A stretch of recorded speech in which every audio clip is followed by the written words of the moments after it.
नमस्कार मित्रांनो, जय महाराष्ट्र. मित्रांनो, भारतीय जनता पक्षाला सर्वात मोठा धक्का बसत आहे. 9 नगरसेवकांनी या ठिकाणी भाजपला सोडचिठ्ठी देण्याची तयारी दर्शवली आहे.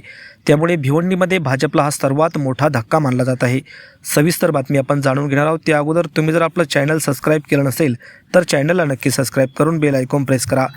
मित्रांनो, भिवंडी, निजापूर शहर आणि महानगरपालिकेच्या महापौर आणि उपमहापौर निवडणुकीच्या तोंडावर भारतीय जनता पक्षाला मोठा धक्का बसला आहे.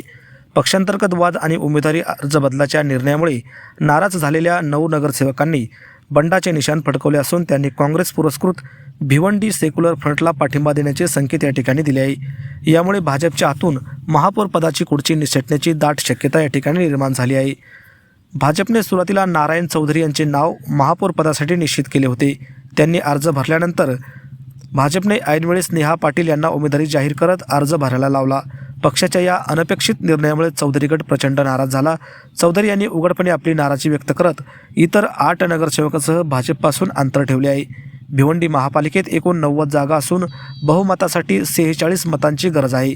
सध्या काँग्रेसमध्ये 30 जागा, राष्ट्रवादी शरद पवार गट 12 जागा, भाजप बंडखोर चौधरी गट 9 नगरसेवक असा संभाव्य आघाडीचा बहुमताचा आकडा 51 वर जात आहे.